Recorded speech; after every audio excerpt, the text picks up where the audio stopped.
This is our world. A warm, comfortable, familiar place. But walk away from the fire and look up. Our thoughts soon leave home.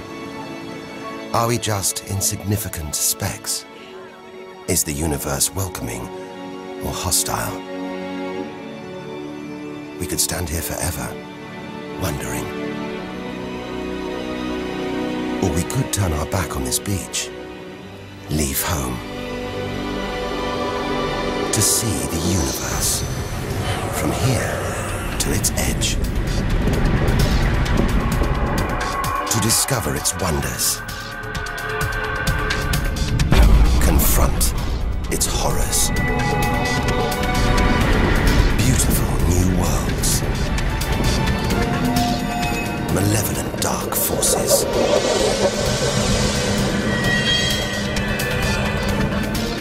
the beginning of time,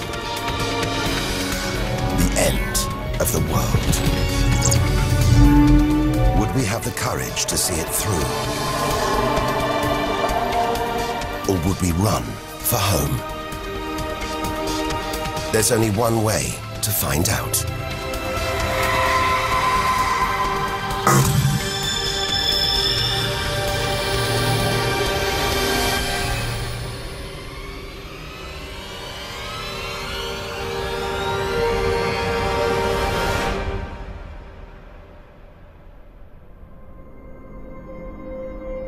The edge of space, only 100 kilometers up, just an hour's drive from home.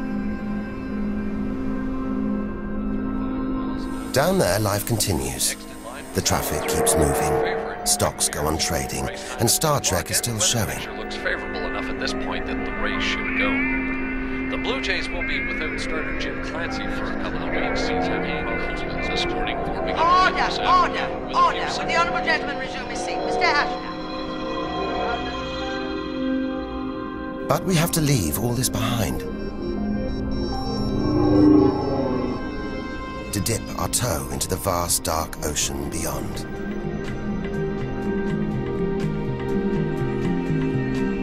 Into the shallows. Not too far from home.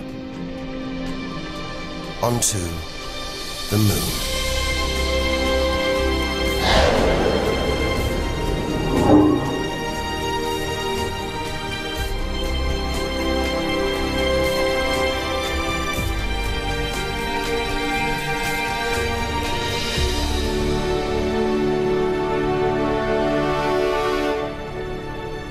Dozens of astronauts have come this way before us. 12 of them have walked on the moon itself. Just over 400,000 kilometers from home, 3 days in a spacecraft. So close, it's as if we've barely left home.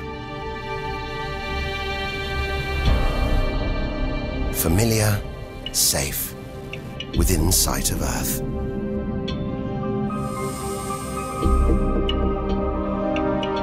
It looks like a deserted battlefield, bombarded by millions of meteoroids and asteroids. But it's quieter now. It's obvious there've been no major collisions for millions of years.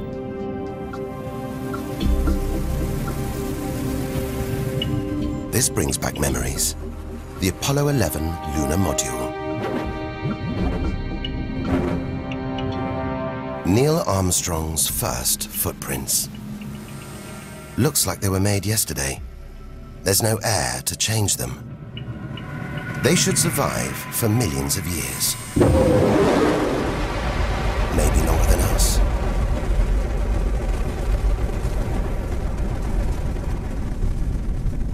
Our time is limited. We need to take our own giant leap. Further than any human has ever traveled.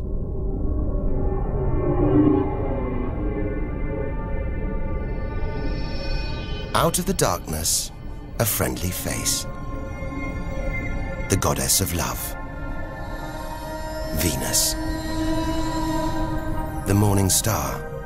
The evening star. Sometimes she welcomes the new day in the east. Others, she says goodnight in the west. The planet's spectacular yellow clouds reflect the sunlight. That's why this is the solar system's brightest planet. A sister to our planet. She's about the same size and gravity as Earth. We should be safe here. But the Venus Express space probe is telling us these dazzling clouds are made of deadly sulfuric acid, that the planet's atmosphere is choked with carbon dioxide. It's ringing alarm bells.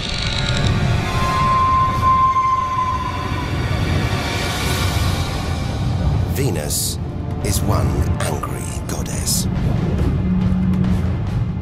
The air is noxious, the pressure unbearable, and it's hot, approaching 500 degrees Celsius. Stay too long and we'd be corroded, suffocated, crushed, and baked.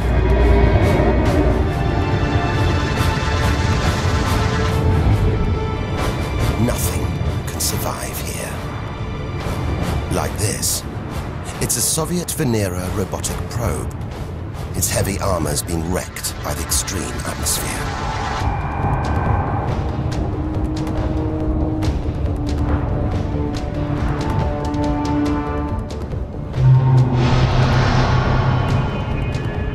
So lovely from Earth, up close, this goddess is hideous.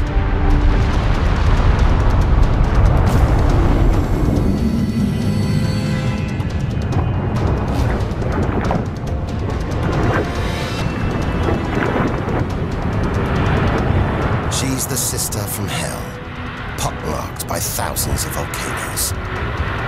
All that carbon dioxide in its atmosphere is trapping the sun's heat. This is global warming gone wild. Before it took hold, maybe Venus was calm, more like her sister planet Earth.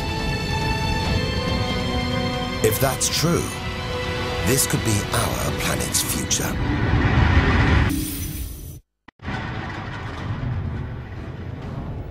Beginning to think we shouldn't be out here, that we should turn back. But there's something hypnotic about the sun. Like Medusa, too terrible to look at, too powerful to resist, luring us onwards. On, like a moth to a flame. Dwarfed by, scorched by the sun, it's Mercury. Get too close to the sun, this is what happens. Temperatures swing wildly here. At night, it's minus 170 degrees. Come midday, it's 400 plus. Burnt, frozen, and look at those scars. A sign that Mercury had a violent past. The Messenger space probe. It's telling us something strange. For its size, this little planet has a powerful gravitational pull. It must be heavier than it looks. It's like a huge ball of iron, covered with a thin veneer of rock, the core of what was once a much larger planet. Maybe a stray planet slammed into Mercury, blasting away its outer layers in a deadly game of cosmic pinball. Whole planets on the loose, destroying anything in their path, even entire planets. And we're in the middle of it. Vulnerable, exposed, small. Everything is telling us to turn back. But who could defy this? The sun, in all its mesmerizing splendor. Our light, our lives. Everything we do is controlled by the sun, depends on it. And more than that, it's the Greek god Helios driving his chariot across the sky. The Egyptian god Ra, reborn every day. The summer solstice sun rising at Stonehenge. For millions of years, this was as close as it got to staring into the face of God. 150 million kilometers from home, a 20-year journey by plane. Switch it off, and it's so far away, we wouldn't know about it for a whole 8 minutes. It's so big, you could fit 1 million Earths inside it. So heavy, its gravity controls the entire solar system.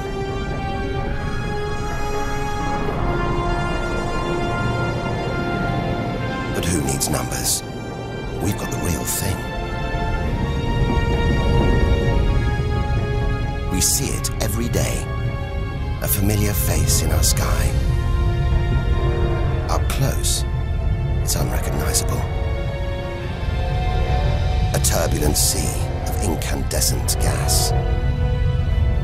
The thermometer rises to over 5,000 degrees. Down in the core, it's got to be tens of millions of degrees.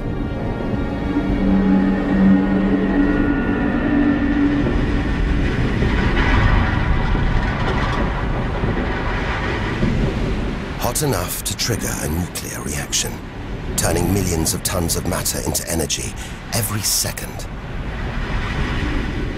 More than all the energy ever made by mankind.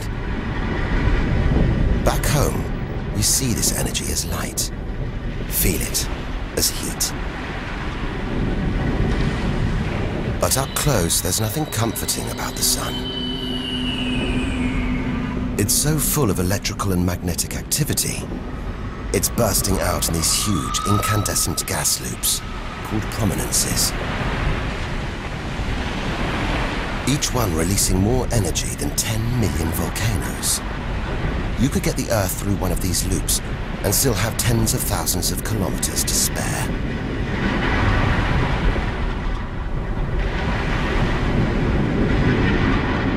And where they burst through, it's exposing the cooler layers below, making sunspots. They're a fraction cooler than their surroundings. That's why they look black, but they're still hotter than anything on Earth. And they're massive, too. Some of these are at least 50,000 kilometers across. A solar flare. A superheated stream of electrified gas blasting deadly radiation out into space. But one day, all this will stop. The sun's fuel will be spent.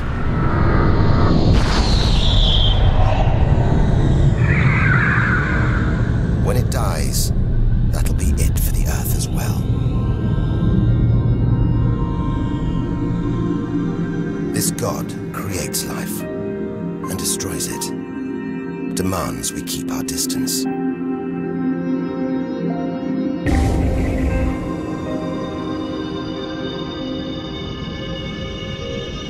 This comet has strayed too close. It's being boiled away by the sun's heat, creating a tail that stretches for millions of kilometers.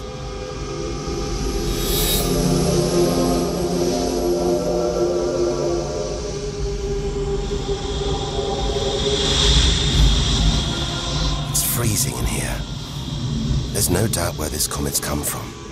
The icy wastes of deep space. But look at all this steam, the geysers and dust. It's the sun again, melting the comet's frozen heart. A kind of vast, dirty snowball, covered in grimy tar. Tiny grains of what looks like organic material, preserved on ice since, well, who knows when. Maybe even the beginning of the solar system. Say a comet like this crashed into the young Earth billions of years ago. Maybe it delivered organic material and water, the raw ingredients of life. It may have even sown the seeds of life on Earth that evolved into you and me.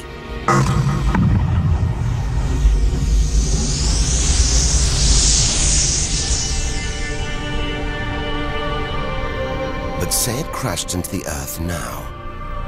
Think of the dinosaurs, wiped out by a comet or asteroid strike. It's only a question of time. Eventually, one day, unless we can find a way to protect ourselves, we'll go the way of the dinosaurs. The Earth is safe. For now. But if life on Earth was obliterated, we'd be stuck out here, homeless, adrift in a hostile universe. We'd need to find another home. Among the millions, billions of planets, there must be one that's not too hot, not too cold, with air, sunlight, water, where, like Goldilocks, we could comfortably live.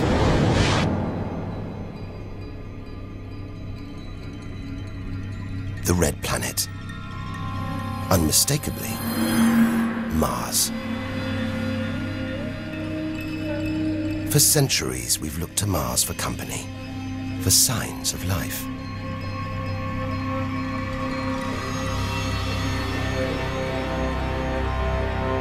Somewhere down there could be extraterrestrial life.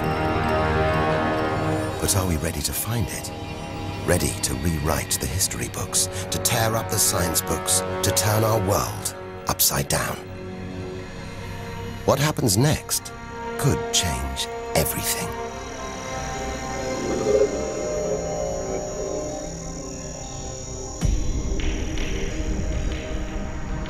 More than any other planet, Mars captures our imagination. Think of sci-fi films, comics. What follows? Martians. It's all just fiction, right? But what if there really is something here? If there is, it's living on a dead planet. The processes that make Earth habitable shut down hundreds of millions of years ago here. Red and dead, Mars is a giant fossil.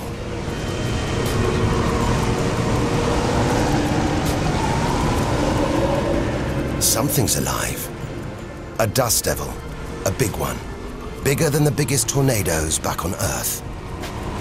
There's wind here, and where there's wind, there's air.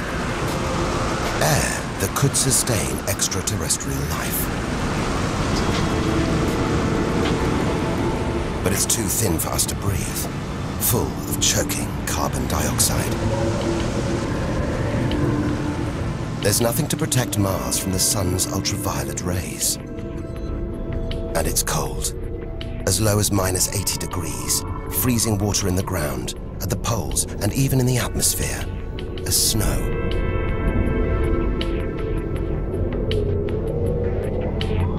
It's hard to believe anything could live here.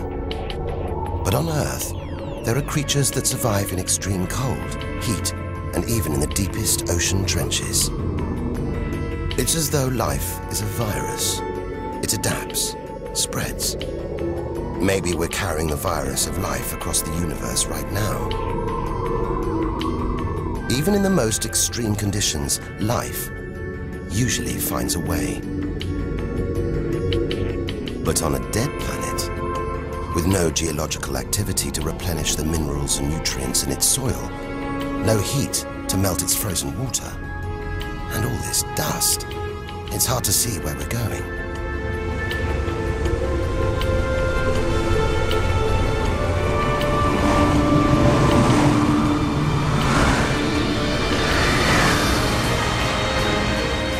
But we can't miss this. Olympus Mons, a vast, ancient volcano, 3 times higher than Everest. So wide, it would stretch almost all the way across Spain.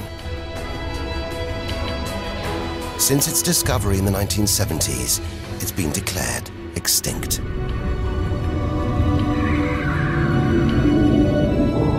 It looks like there's something happening on its slopes. It's as though lava has been flowing. But any lava flows should be long dead, obliterated by meteorite impacts.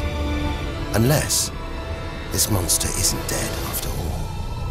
If it's not, there could be molten magma beneath the crust right now. This changes everything. Volcanic activity could be melting frozen water in the soil. recycling minerals and nutrients, creating conditions for life to exist.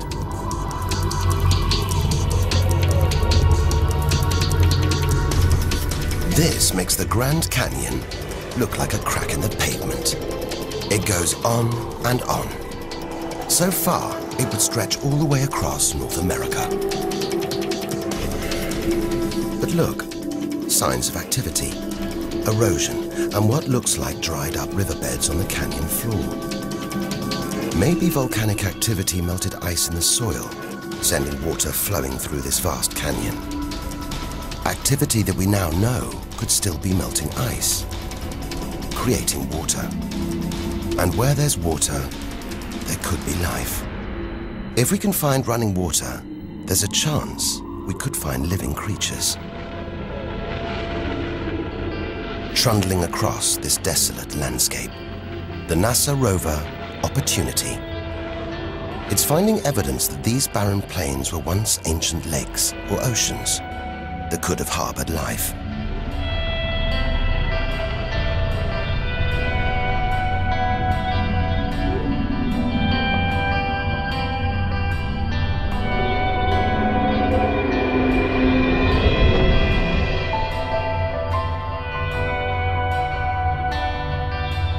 Look at these gullies. When probes orbiting Mars pass over them, they keep spotting new ones. More proof that Mars is alive and kicking. That there may be water flowing beneath the surface, creating these gullies. Water which could be sustaining Martian life.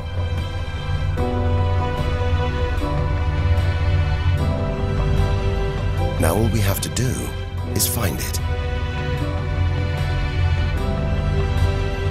Unless we've already found it, not on Mars, but on Earth. There's one theory that has life starting here before moving to Earth. The idea is that an asteroid impact blasted fragments of Mars, complete with tiny microbes, out into space and onto the young Earth, where they sowed the seeds of life itself. No wonder we find Mars fascinating.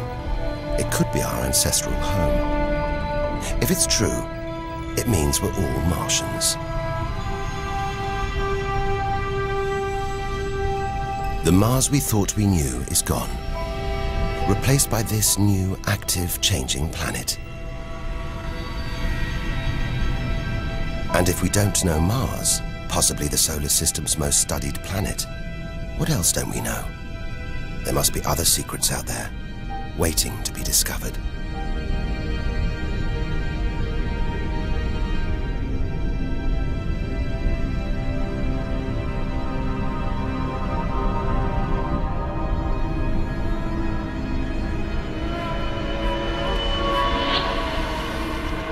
This is getting scary. It's like being inside a giant computer game.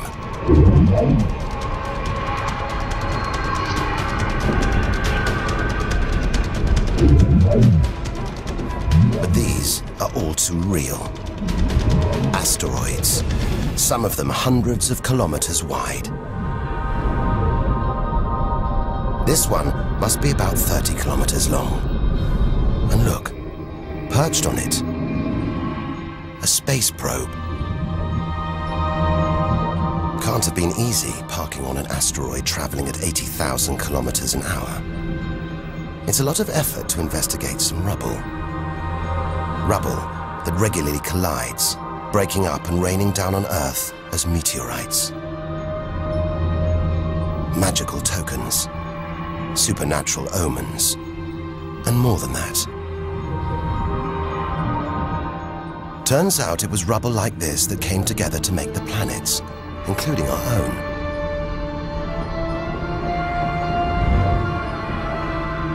So by dating the meteorites we find on Earth, we know the planets were born 4.5 billion years ago. These are the birth certificates of our solar system, of our planet. But for some reason, these rocks didn't form into a planet. Something must have stopped them. Something powerful.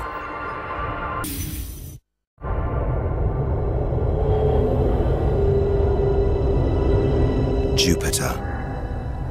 What a monster. At least 1,000 times bigger than Earth.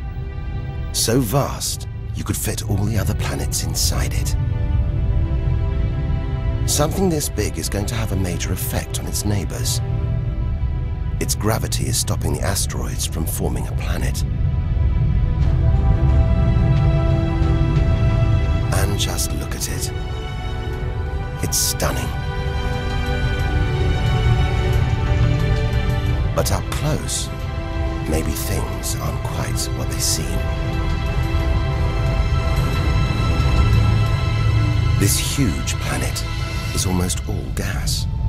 Land here, and we'd sink through its layers, maybe never hitting a solid surface. And Jupiter's good looks, the product of extreme violence. It's spinning at a huge rate, whipping up winds to hundreds of kilometers an hour, contorting the clouds into stripes, eddies, whirlpools. And this, the legendary Great Red Spot. The biggest, most violent storm in the solar system. At least 3 times the size of Earth. It's been raging for over 300 years. All those churning clouds have sparked an electrical storm. Just one bolt is 10,000 times more intense than any at home.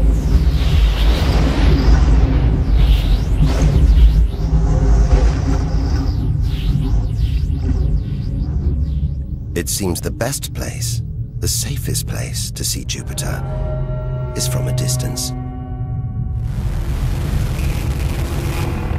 That's just beautiful, dancing round the poles like the aurora back home. But the Geiger counter is going wild. It seems even these are deadly, generated by lethal radiation pulled from space by Jupiter's powerful magnetic field. We're beginning to realize out here, nothing is what it seems. The universe is full of contradictions, deceptions, traps. Right now, we need a safe haven, somewhere to find our feet, catch our breath. Maybe this, the multicolored moon Io, is it?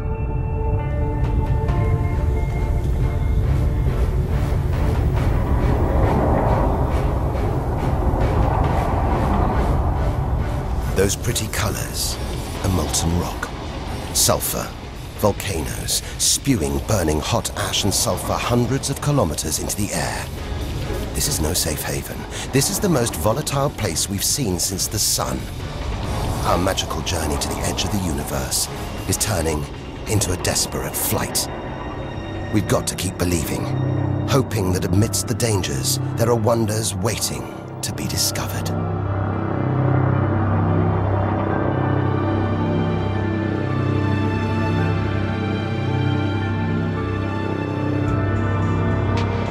$650 million kilometers from home. What a weird-looking place. And yet it looks strangely familiar.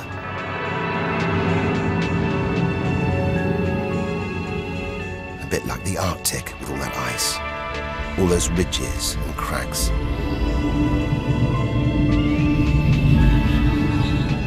This is Europa, and maybe, like the Arctic, this ice is floating on water, liquid water.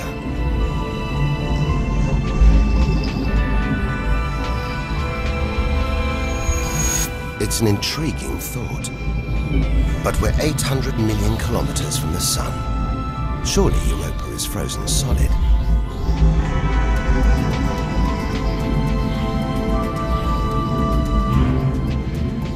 Unless Jupiter's gravity is creating friction deep inside, stopping Europa from freezing solid, allowing life to to develop in the waters beneath its frozen crust. We might be meters away from aliens, from a whole ecosystem of microbes, crustaceans, maybe even squid. The only thing between us and the possibility of alien life, this layer of ice. But until we send a spacecraft to drill through the ice, Europa will remain one of the solar system's greatest mysteries.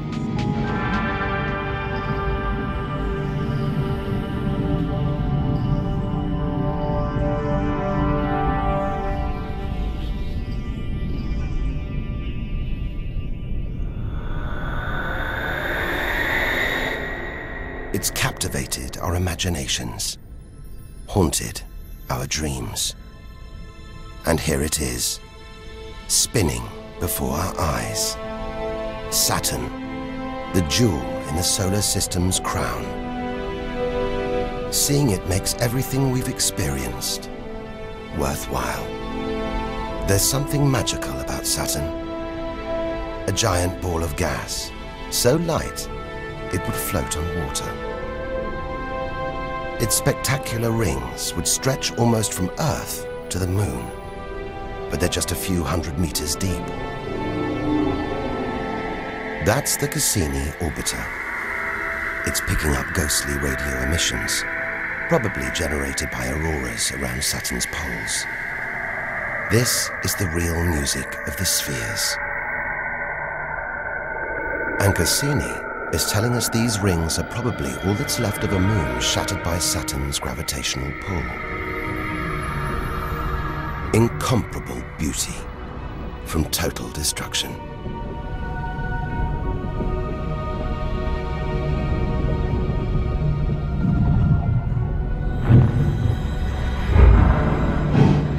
Billions of shards of ice, some as small as ice cubes, others the size of houses. They collide, break apart, reassemble. It's like a snapshot of our early solar system, as dust and gas orbited the newly born sun, and gravity worked its magic, pulling the lumps together until from debris like this, our home emerged.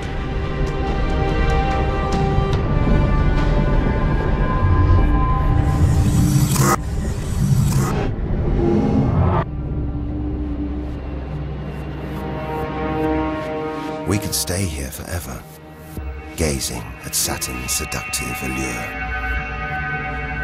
But we have to drag ourselves away. We've got so much further to go, so much more to learn. Which isn't easy when the largest object in sight is this moon, wrapped in thick clouds. Titan.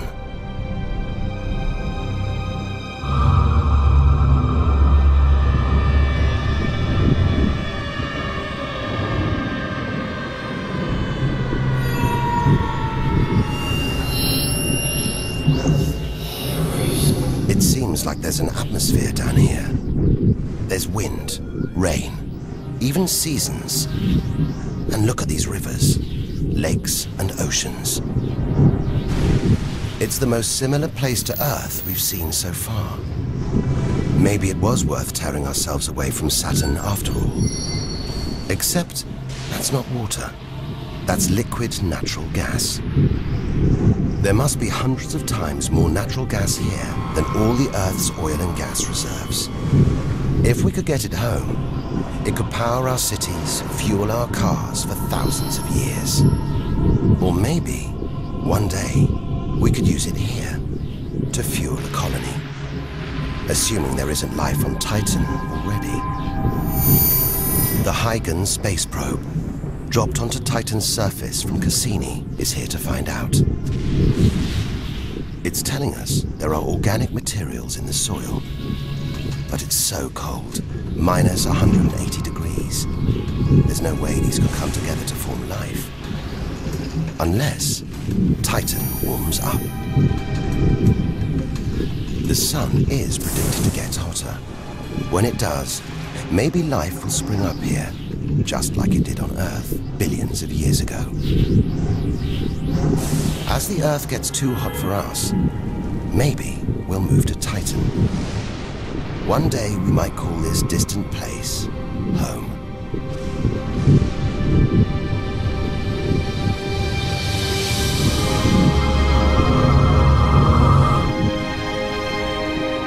Home. We're at least 1 billion kilometers away now. Beyond this point, we lose visual contact with the Earth. We're standing on a cliff, looking out into the solar system's mysterious outer reaches. If we want to understand the universe, to reach its edge, we have to jump.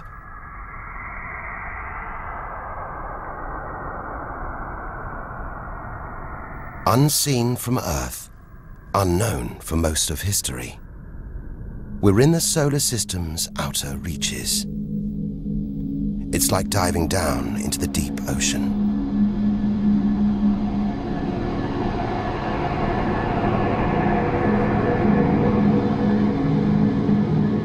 Those rings. It looks like Uranus has been tilted off its axis, toppled over by a stray planet.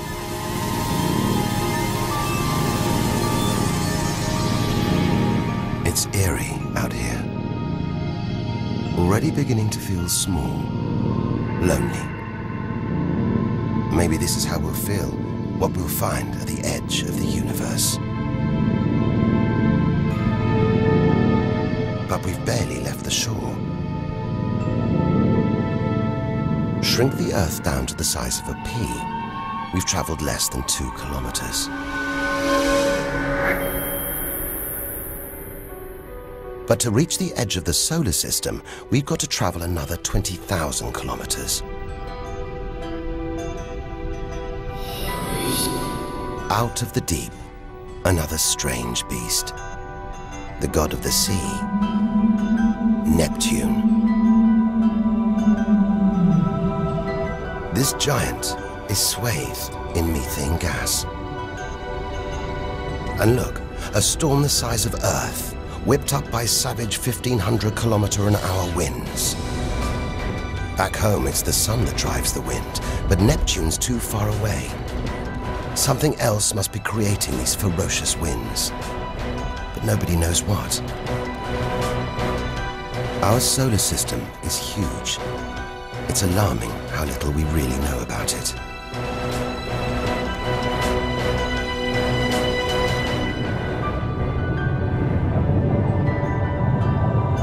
Plunging deeper, something to cling to. After all those balls of gas, a solid moon. Triton. Solid, but not stable. Just look at these geysers, cosmic chimneys pumping out strange soot. And this moon is going round Neptune in the opposite direction to the planet's spin. A cosmic battle of wills that this angry moon is always going to lose. Neptune's massive gravity is pulling on Triton, slowing it down, reeling it in.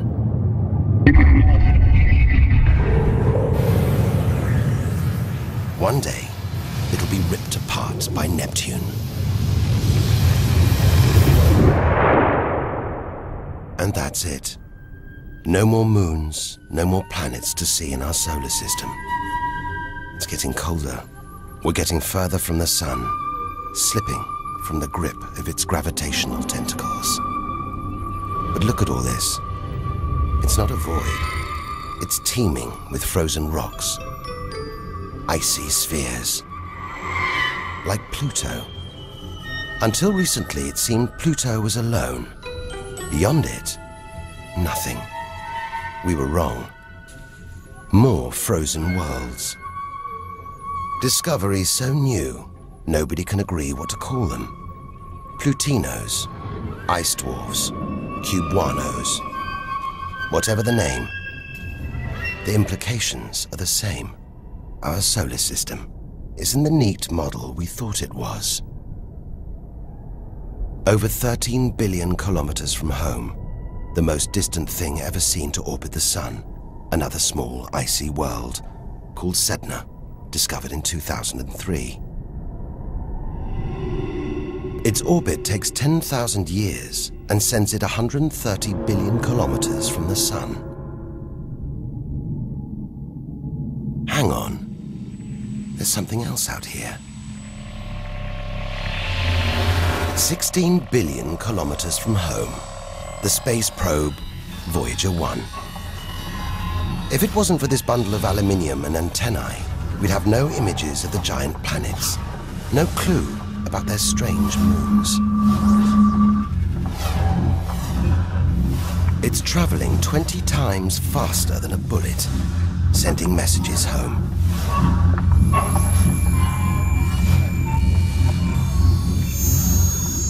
And look, on its side, that gold panel, a kind of intergalactic message in a bottle. There's a greeting recorded in different languages.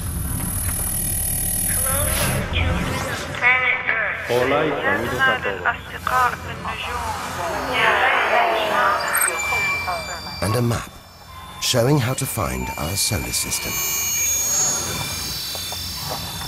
But if you're in the jungle, is it wise to call out? Anyone, anything could hear our call, find out where we live, and come knocking, friendly or not. A cloud of cosmic icebergs stretching for what seems like forever. They look like the comet we saw earlier. Maybe it started life out here, until something dislodged it, sending it towards the Sun, just like the comets that may have planted life on Earth billions of years ago. And seeing all this ice, maybe they carried water to Earth too. It's an astonishing thought. The water in the oceans, in your coffee, even in your body, all from this distant celestial ice machine.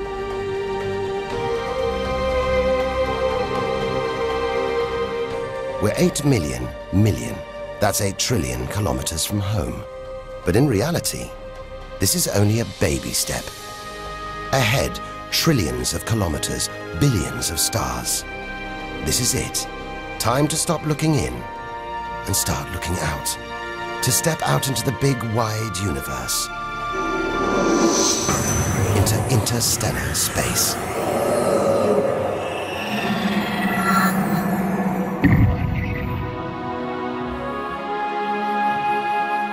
Interstellar space, far beyond our solar system.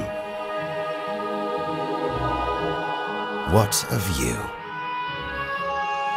Billions of stars like our own sun, many with planets, many of those with moons.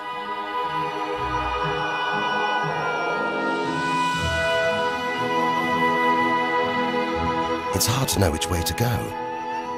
There are infinite possibilities in every direction. Whichever way, we're going to need a serious burst of acceleration.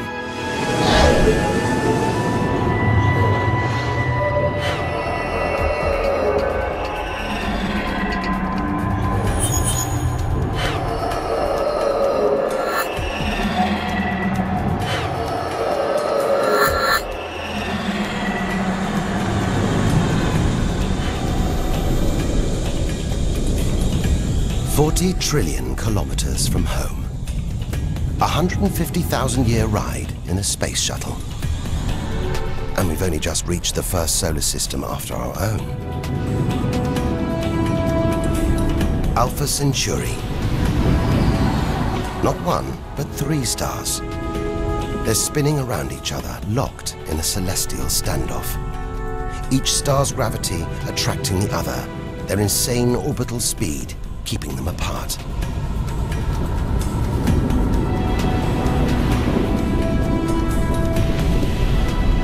Get between them, and we could be flung into the face of one of these stars.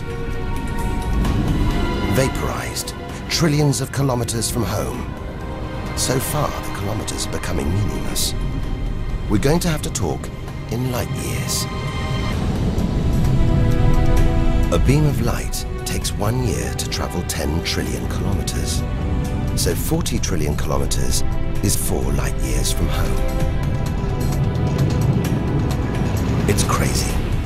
Distances so vast, they're almost beyond comprehension.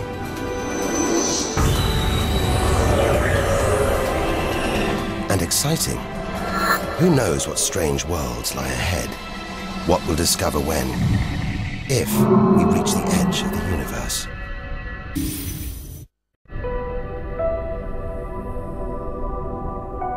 "10 light years from Earth, the star Epsilon Eridani. What spectacular rings of dust and ice, and somewhere in there, planets forming out of the debris, being born before our eyes.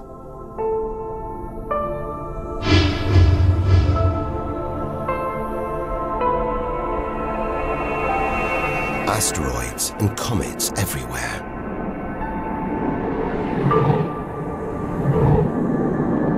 We could almost be looking at our own solar system billions of years ago, with comets delivering organic molecules, water to these young planets, kick-starting life just as they may have done on Earth.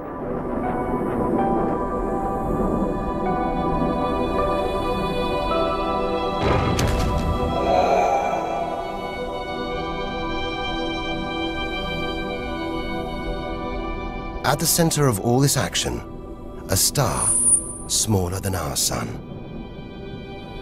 It's still in its infancy. Any life in this solar system would be primitive at best.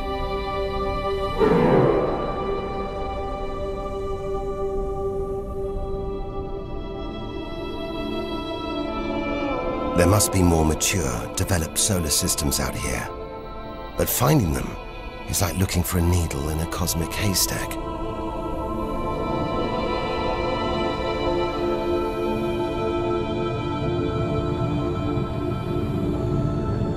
"20 light years from Earth. Star Gliese 581.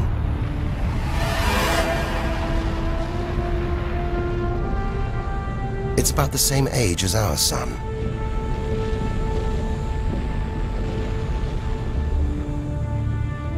And orbiting it, this planet.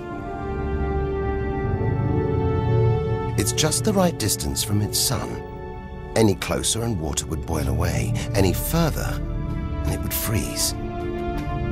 Ideal conditions for life to have evolved.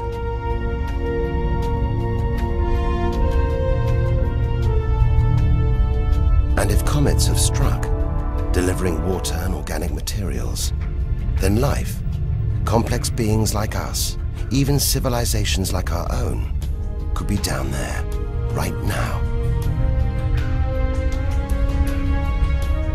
And if there are, even at this distance, they could be tuning into our TV signals, watching shows from 20 years ago. And here's your host, Geographic. But until future generations can find a way of communicating over these vast distances, all we can do is speculate. Us and them, living parallel lives, unaware of each other's existence. Unless life has been and gone.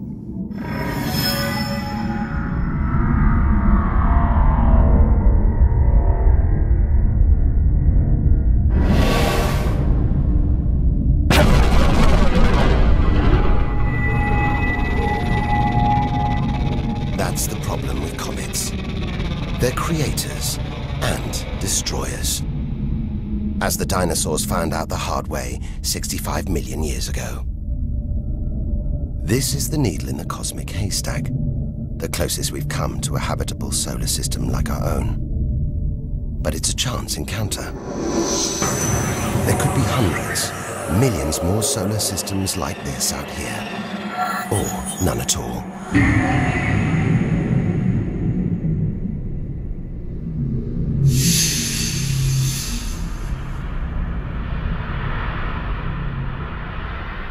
This is vast. And look, it's the planet Bellerophon.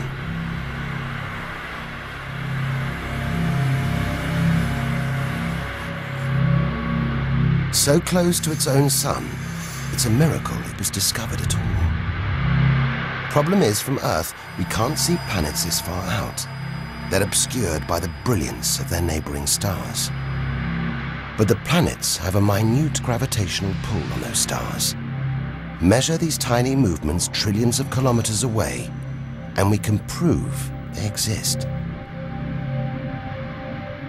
That's how we tracked down Bellerophon in the 1990s, opening the floodgates to the discovery of hundreds of other distant planets. 65 light years from Earth. Tune in on this bright star, and you'd pick up TV signals from Hitler's Berlin Olympics.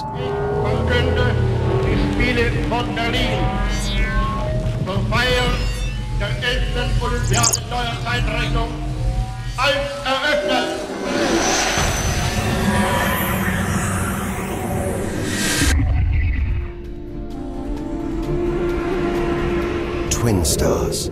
It's Algol, the demon star, feared since ancient times on account of its sinister behavior. From Earth, it appears to blink as one star passes in front of the other. Up close, it's even stranger. One star has expanded into the gravitational pull of the other. It's being sucked towards it. Almost 100 light years from home. Listen. One of the first ever radio broadcasts. Just a faint whisper. We'd appreciate it if anyone hearing this broadcast would communicate with us. We are very anxious to know how far the broadcast is reaching. And then silence. From here on out, it's as if Earth never existed.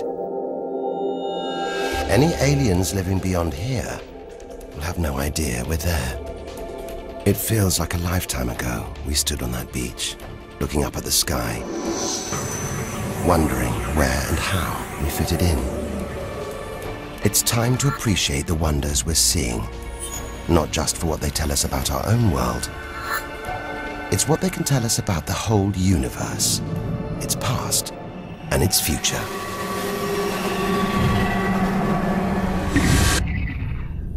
Deep inside our galaxy, the Milky Way, a vast celestial library, each star a book with a story to tell.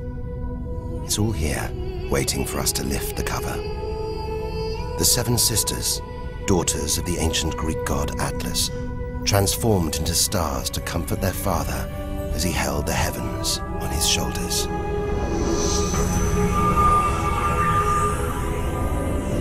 And this giant, Betelgeuse, the brightest, biggest star we've seen so far. It's got to be at least 600 times wider than our own sun.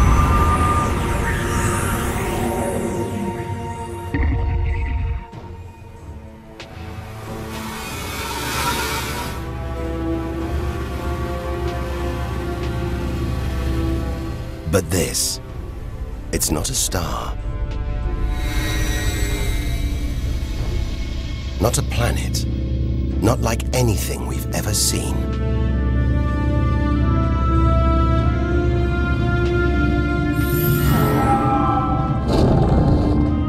A ghostly spectre, more than 1,300 light years from Earth. Orion's dark cloud. Dust and gas, so dense it's shrouding us, shutting us off from the universe outside. There, deep inside, a ball of light, pulling the dust and gas towards it, heating up, merging into a ball of burning, hot gas. Like a star, like our sun, in miniature. It's millions of degrees inside it. So hot, it's beginning to trigger nuclear reactions, the kind that keep our sun shining. Making energy, radiation, light. A star is being born.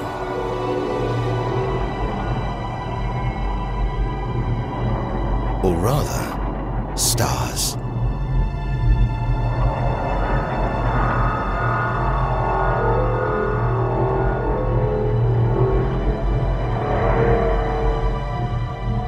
Orion's dark cloud is a vast star factory. We're witnessing the birth of the future universe.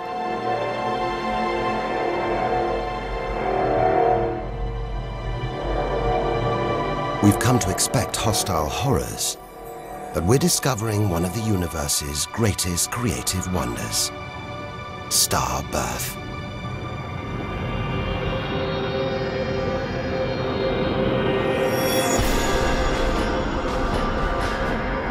Perhaps we spoke too soon.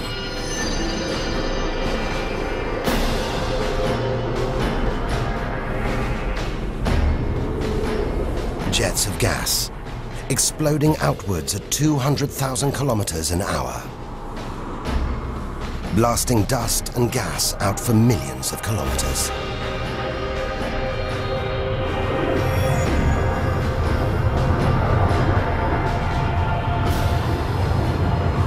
It's unbelievably violent, but look at the results. It's beyond words. Nebula. Vast glowing clouds of gas hanging in space. With no wind out here, they'll take thousands of years to disperse. They seem to be forming a vast stellar sculpture. It makes you realize nature is more than a scientist, an engineer. It's an artist on the grandest of scales. We've seen some strange sights, but this is a masterpiece. A giant horse's head rearing up in space. Stars are born, grow up, and then what? Do they die? Do they slip quietly into the night, or go out with a bang?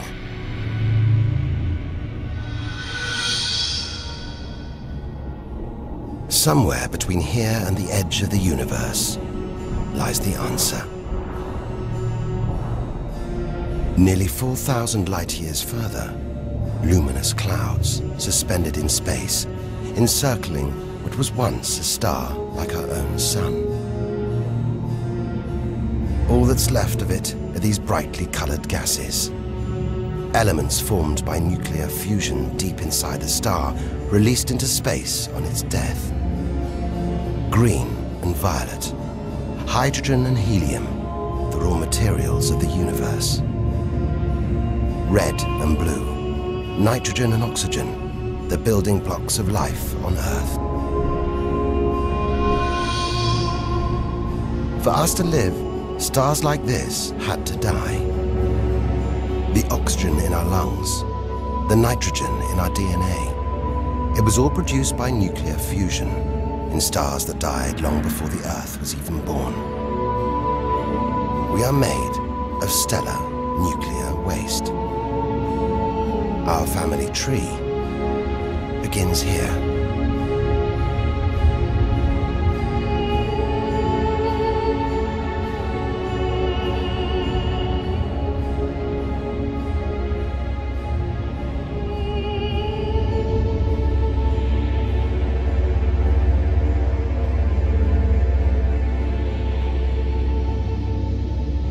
At its heart, the ghost of a star. It's a white dwarf.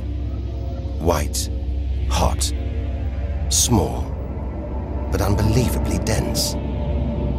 In the star's dying moments, its atoms fused and squeezed together, making it so dense that just a teaspoon of this white dwarf would weigh 1 ton.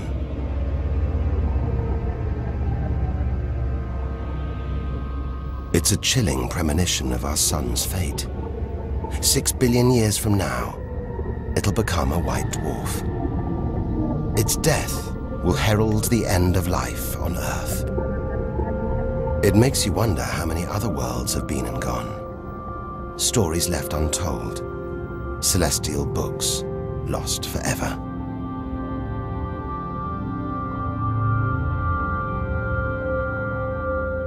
But the greatest story of them all is still to be told.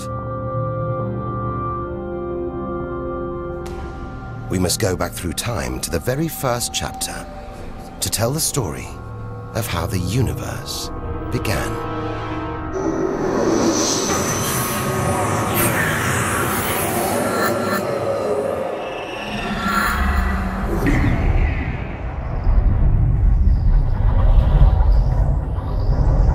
The scattered remains of a dead star.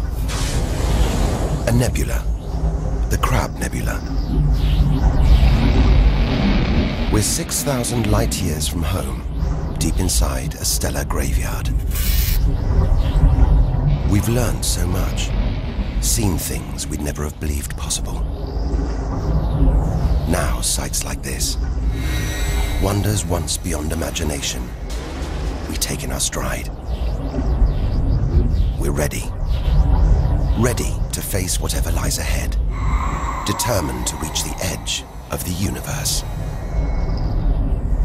It looks dead, but maybe this is just the calm after the storm. After a massive explosion.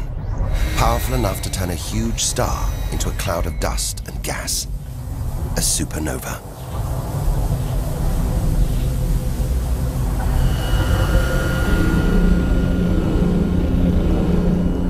The eye of the storm, a spinning, pulsating star, a pulsar.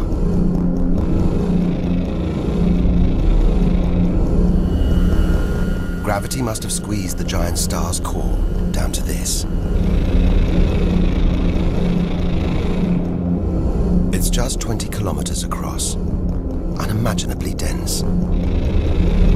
One pinhead of this would weigh hundreds, maybe millions of tons. As it shrank, like a figure skater spinning on the spot, arms outstretched, then pulling them in, it began to spin faster. Two beams of light, energy, radiation, spinning 30 times a second, powering the huge cloud of dust and gas. There's so much radiation here, more even than on the sun.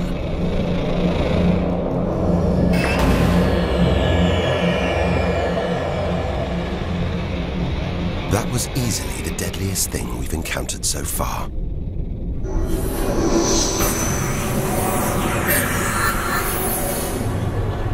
Once, it would have terrified us. But now we realize that without the dangers, there'd be no wonders. Without the nightmares, there'd be no dreams.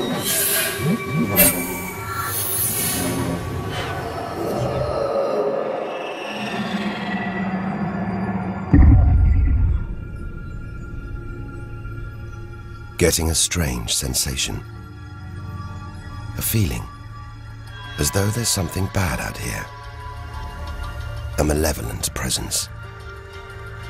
The one thing we didn't want to encounter. Impossibly black, blotting out the stars behind it. We are staring into the face of extinction. The remains of a giant star. A black hole. Instead of contracting to a white dwarf or a pulsar, it just kept on going. Shrinking until it got so small it's just a few kilometers across. Far denser than a pulsar and impossible to resist.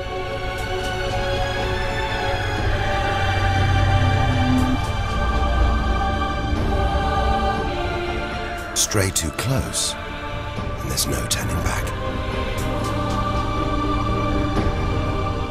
Now we know why it's a black hole. Its gravity is so intense, not even light can escape. This asteroid, it's a lump of solid rock, but it's actually stretching, being dragged towards the gaping hole. Inside, there's no matter as we know it. No time, no space. All the rules of physics collapse.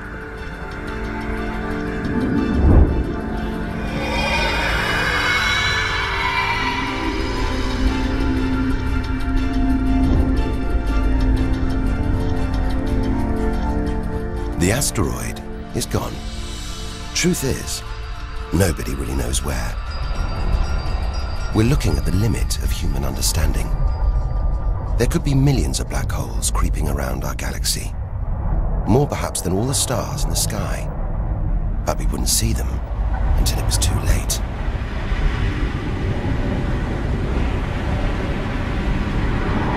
Like this star, spiraling, disappearing down an invisible plug hole.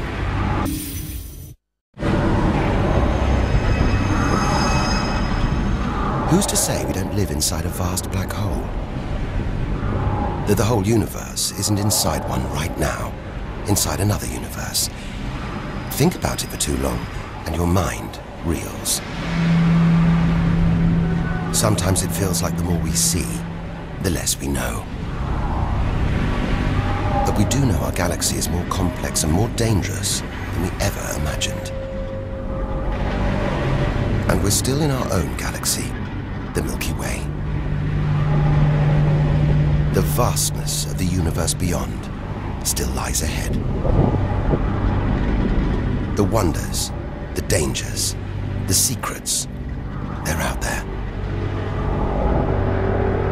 But first, we've got to find a way out of the Milky Way.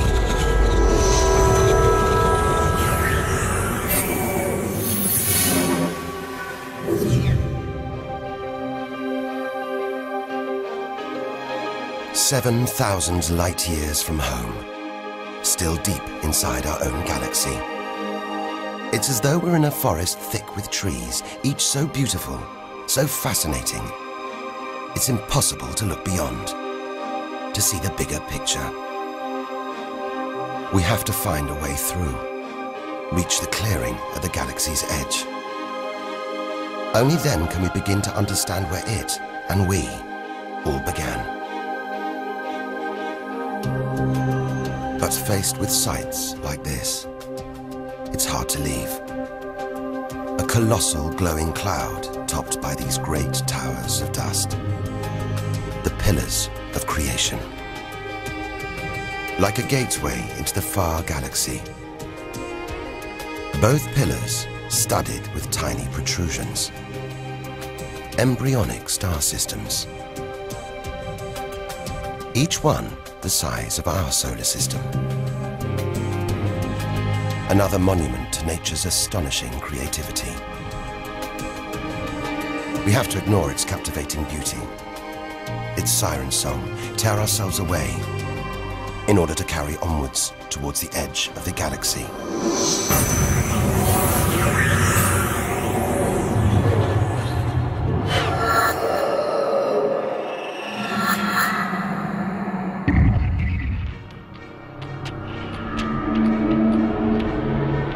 Dazzled by the Milky Way's beauty, we've been blinded to its terrors and strayed into a cosmic minefield.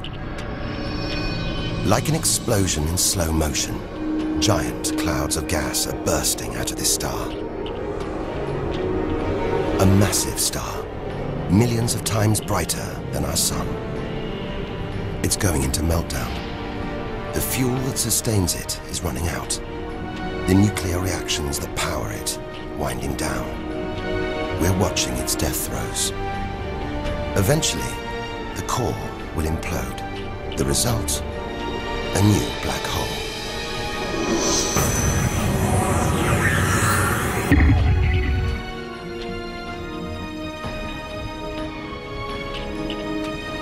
An even bigger, dangerously unstable star. But this one's about to explode. And when a star this big dies, it's 100 times more violent than a supernova. Somehow we've stumbled into the most violent star death imaginable. A hypernova.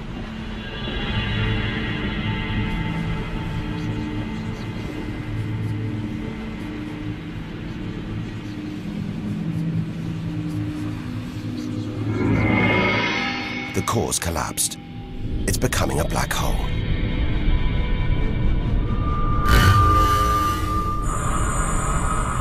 And that's the shockwave, surging through the star, ripping its outer layers into space.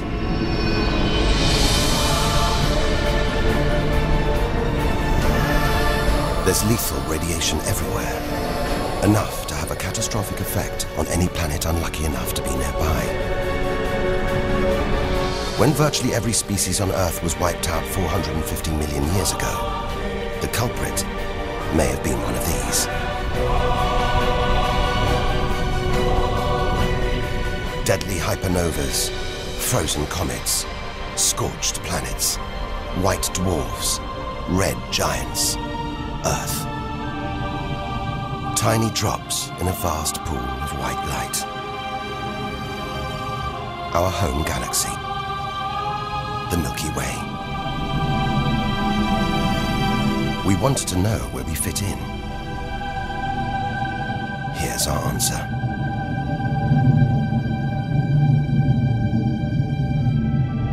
Civilizations, past and present. Everyone that's ever lived. The smallest bug, the highest mountain, all of it invisible. Not even a tiny speck.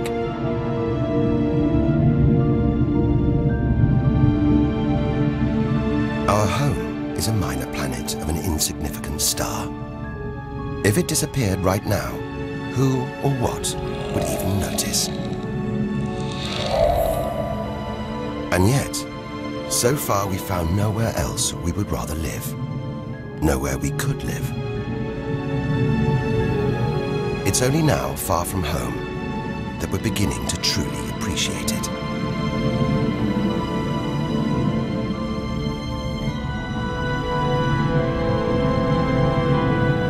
Look at all these stars. Hundreds of thousands of them. Surely one of these, more than one, must be capable of supporting life.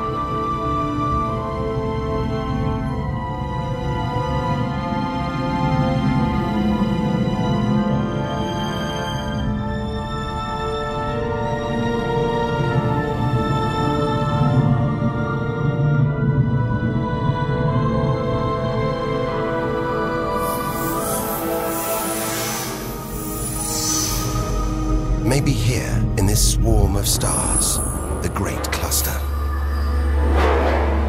Back in the 1970s, astronomers sent a message in this direction, detailing the structure of our DNA and our solar system's location. But it's so far from home, the message won't arrive for at least another 25,000 years. We haven't found alien life yet. But neither have we found any reason to believe it isn't out here, somewhere. There's an equation, devised to estimate the number of other advanced civilizations. Crunch the numbers, and the result is shocking. There could be millions of civilizations, just in our own galaxy.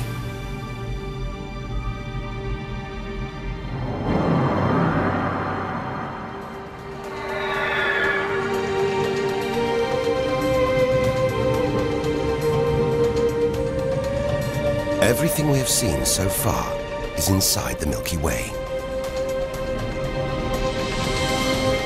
Now here's our chance to see other galaxies, to glimpse the even bigger picture, and perhaps to answer the ultimate question: where does all this come from? We are now ready to leave our solar system, our galaxy, and enter intergalactic space.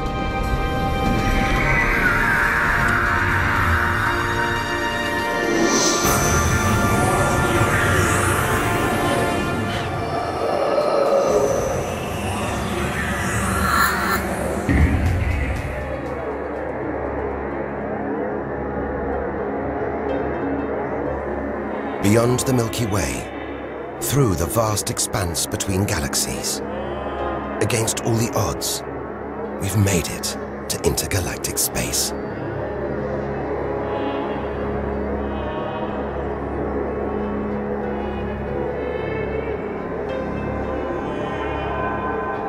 Out here, there's no horizon in sight. Even the closest galaxies are millions of light years away. the remains of galaxies ripped apart by the Milky Way's huge gravitational pull. Scattered through, nothing.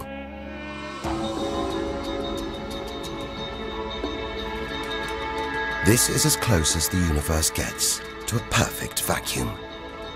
But even this isn't totally empty. There are thin wisps of gas, fine traces of dust, and something else. Dark matter. So mysterious we can't see it, feel it, taste it, touch it, or even measure it.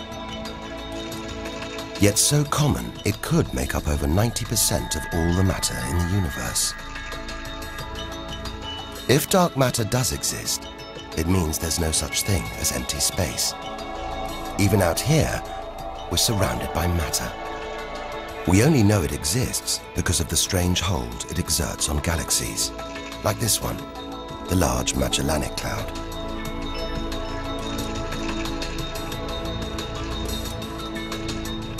More than 6 billion years in today's fastest spacecraft, 160,000 light years from the Milky Way, at the edge of its gravitational reach. This galaxy should spin off into space, but something is holding it here. Something invisible, powerful, dark matter. Stars, clusters of stars, nebulae. It's a vast astronomical treasure house.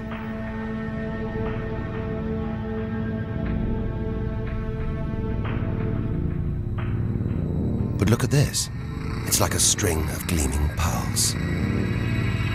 It's a fireball, expanding out from what must have been a massive explosion, a supernova. So bright that when light from the explosion reached the Earth in 1987, it was visible with the naked eye. And so violent, it triggered a string of nuclear reactions, forcing atoms together, creating new elements. Gold, silver, platinum, blasting them out into space.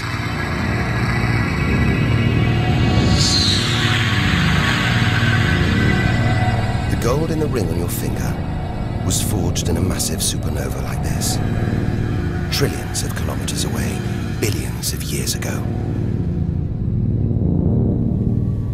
Before we left home, the universe seemed separate. Something out there, up in the sky. We were wrong. The story of the universe is the story of every one of us.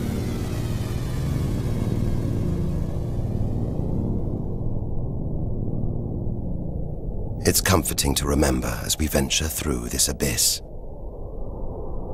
Further and further. Faster and faster.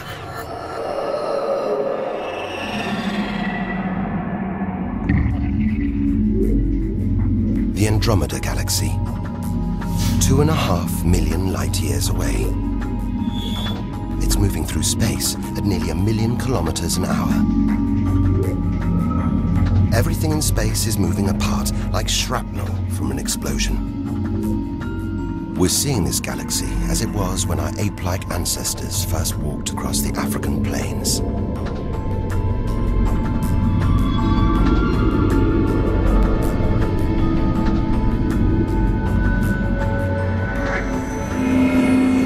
We go further through space and further back in time. This doesn't look right. A whole galaxy exploding. The only thing large enough to cause an explosion on this scale has to be another galaxy. It looks like the end of the world, but we've seen enough to know things are never that simple. This galaxy won't die. It'll be reborn. A new shape, perhaps even new stars. As dust and gas collide, creating friction, shock waves, triggering the birth of stars.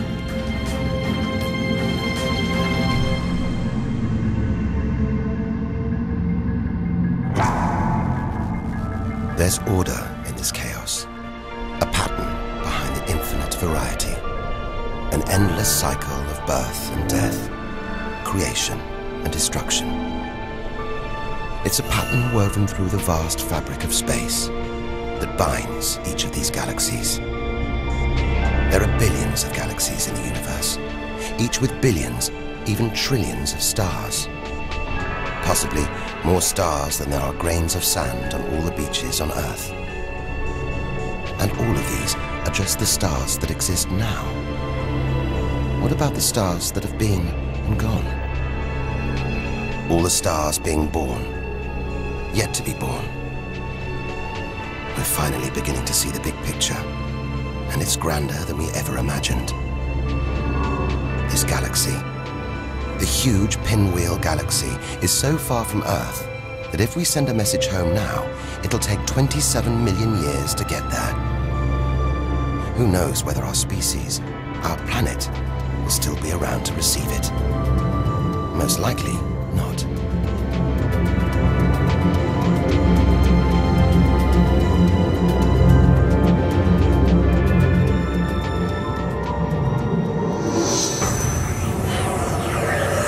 We travel on, back through time.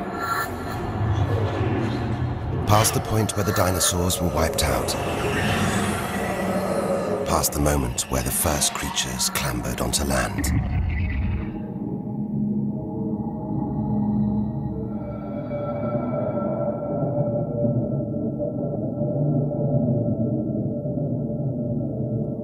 Two billion light years from home, closing in on the edge of the universe, going back to the beginning of time. This isn't a galaxy. It's brighter than hundreds of galaxies put together. A blinding beam of energy bursting out for trillions of kilometers. Something this big, this bright, must be incredibly powerful. Experience tells us, out here, power equals danger. It looks like a quasar, the deadliest thing in the universe. If it is, then our journey could be over, just as the end is almost in sight.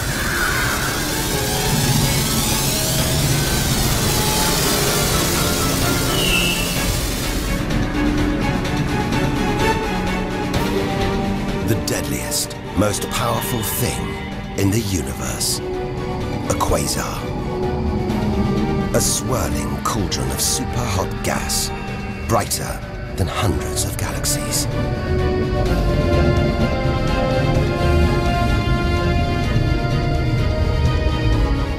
The source of this awesome power lies deep inside the heart of the beast. A heart of darkness. A supermassive black hole, as heavy as 1 billion suns.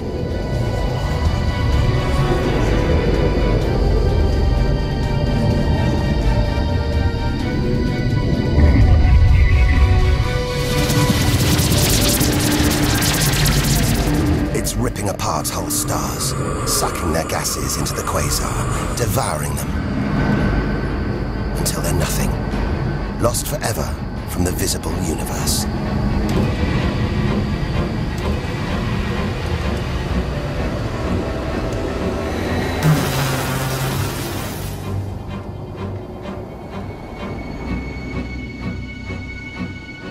We've seen the worst the universe can throw at us, the most powerful and destructive forces the universe produces.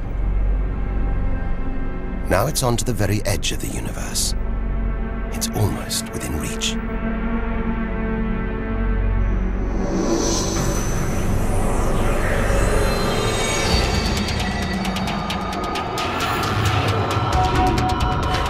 We'll need to go further, go faster if we're to cross the final reaches of the known universe.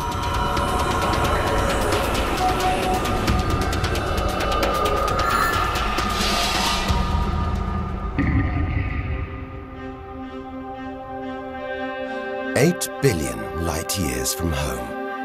More galaxies. But these look different. Ragged, small, close together. We're so far back in time, we're seeing these galaxies as they were before the Earth was even born. They're still young, still growing. We're getting closer to where and how it all began. 12 billion years ago.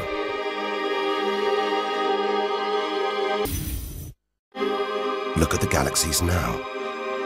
They're more like primitive plankton floating in a vast, dark ocean.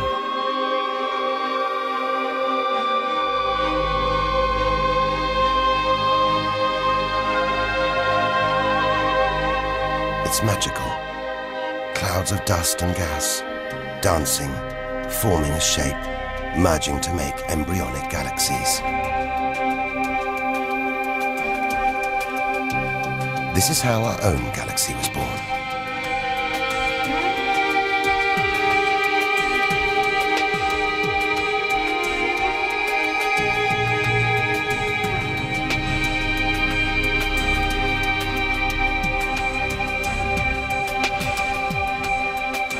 They're disappearing.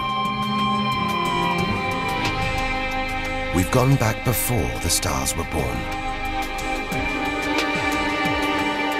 into a cosmic dark age.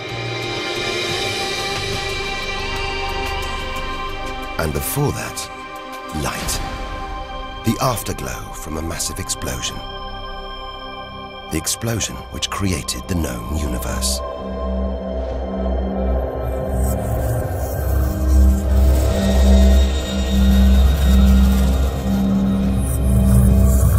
We're almost there.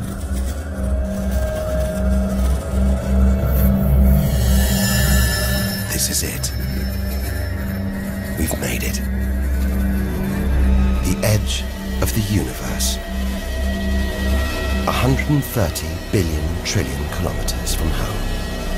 13.5 billion years ago.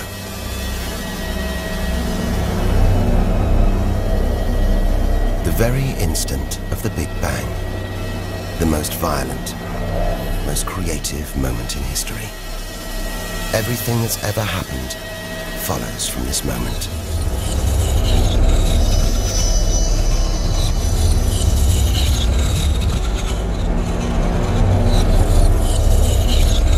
Every religion, every culture has pondered it.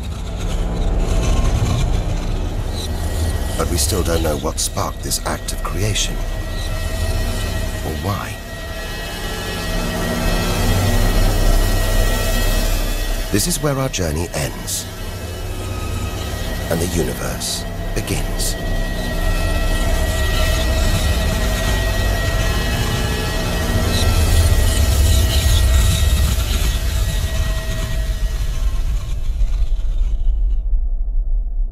An infinitely hot, small, dense point erupts.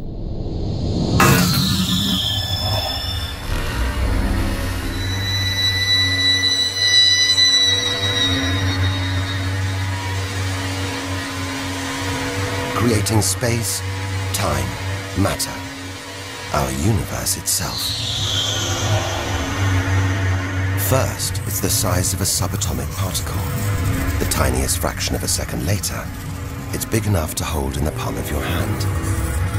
Moments later, it's the size of the Earth.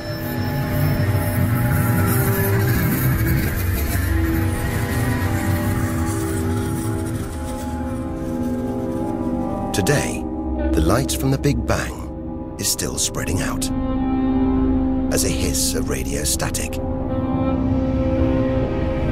Your TV aerial picks it up. You can see it as static on an untuned TV.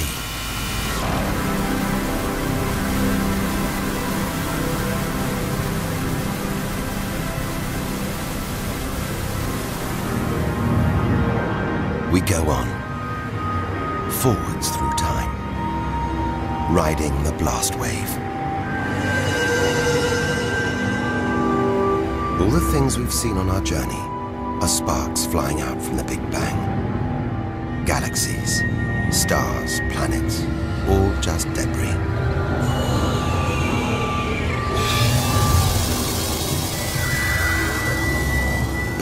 our galaxy.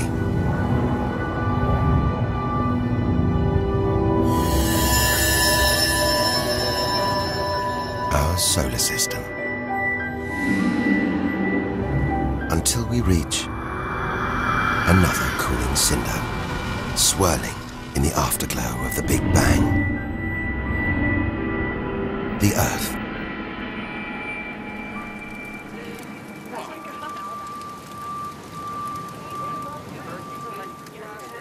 We had to go back to the past to see our future.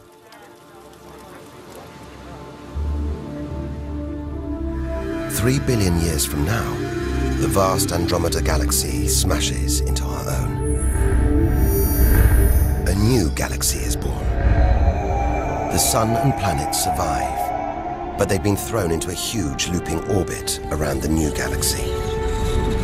The sun is becoming a red giant, swallowing up Mercury and Venus, scorching our planet's surface, destroying all life on Earth.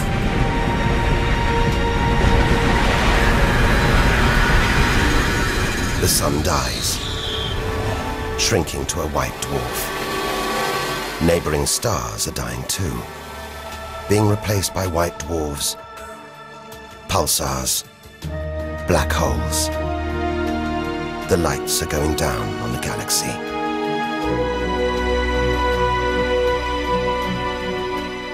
Since the Big Bang, the universe has been fading, dying, not with a bang, but with a long, drawn-out whimper.